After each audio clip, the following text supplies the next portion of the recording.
বৃদ্ধ বাবা মাকে পিটিয়ে মারধর করছে তার নিজেরই সন্তান। দুর্গাপুজোর নবমী থেকে শুরু হওয়া নির্যাতন এখনো জারি। শেষ পর্যন্ত নির্যাতন সহ্য করতে না পেরে শান্তিপুর থানায় অভিযোগ দায়ের করলেন অসহায় বৃদ্ধ মা বাবা। নদিয়া শান্তিপুরের রাজাপুর গ্রামে এক মধ্যবিত্ত পরিবার। বাবা মা অনেক স্বপ্ন নিয়ে তাদের একমাত্র ছেলেকে বড় করেছিলেন। ছোটবেলা থেকে ছেলেকে যত্নে মানুষও করেছেন সাধ্যমতো। তার ভালো শিক্ষা, সুন্দর ভবিষ্যতের জন্য দিনের পর দিন পরিশ্রম করেছেন। জীবনের শেষ বেলায় একটু শান্তি ও ভালোবাসার আশায় তারা ছেলের কাছে আশ্রয় নিয়েছিলেন। কিন্তু এই আশ্রয় একদিন তাদের জীবনের সবচেয়ে বড় অভিশাপ হয়ে উঠবে তা কখনো ভেবেই উঠতে পারেননি। ওই খেতে পড়তে দেয় না, মারধর করে। কতদিন ধরে?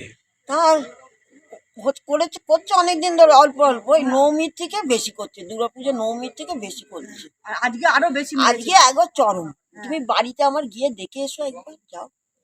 ছেলে কি করে? ছেলে কি কাজ করে? ডিসেল লাইনের কাজ করে। আচ্ছা, ডিসেল লাইনে কাজ করে, গড়ে গড়ে দোকানে কাজ করে ডিসেল লাইনে। এটাও তো থানায়। হ্যাঁ, থানায় তো এসছে। হ্যাঁ, হাসপাতালে গিয়েছিলেন? হাসপাতালে ইঞ্জেকশন দিয়ে দিল। হ্যাঁ, এসেছিল। কি দিয়ে মেরেছে? কি দিয়ে? হ্যাঁ, কি দিয়ে মেরেছে? রড দিয়ে আর রড দিয়ে, মুখ দিয়ে, হাত দিয়ে, ঘাট বেঁকিয়ে, হাত এরা মুচকে অনেক কিছু করেছে। কি বলবো, অনেক কিছু করেছে আমায়। এবছরের দুর্গাপুজোর নবমীর দিন এক ছোটখাটো বিষয় নিয়ে ছেলে ও তার বৃদ্ধ বাবা মায়ের মধ্যে ঝগড়া শুরু হয়। তর্ক বিতর্কের মাঝে হঠাৎ ছেলে মারমুখী হয়ে ওঠে। গলার স্বর ক্রমশ চড়া হতে থাকে। তার শারীরিক নির্যাতনের পর্যায়ে পৌঁছে যায়। যেদিন থেকে এই ঘটনা শুরু হয় সেদিন থেকে প্রায় প্রতিদিন কোনো না কোনো কারণ দেখিয়ে বাবা মায়ের ওপর অত্যাচার চলতেই থাকে। বৃদ্ধ বাবা মা প্রথমে ভেবেছিলেন হয়তো পরিস্থিতি কিছুদিনের মধ্যে ঠিক হয়ে যাবে। স্থানীয় মানুষজন কয়েকবার এগিয়েও এসে বিষয়টি মীমাংসা করার চেষ্টা করেন, কিন্তু কোনো কিছুতেই ছেলের রাগ কমেনি, বরং দিন দিন তার আচরণ আরো খারাপ হতে থাকে। তাদের মুখ থেকে একসময় যখন সব সহ্যের সীমা ছাড়িয়ে যায় তখন বৃদ্ধ বাবা মা নিরুপায় হয়ে শান্তিপুর থানায় অভিযোগ জানান। পুলিশের কাছে নিজেদের কষ্টের কথা বলতে গিয়ে তাদের চোখের জল যেন বাদ মানছিল না।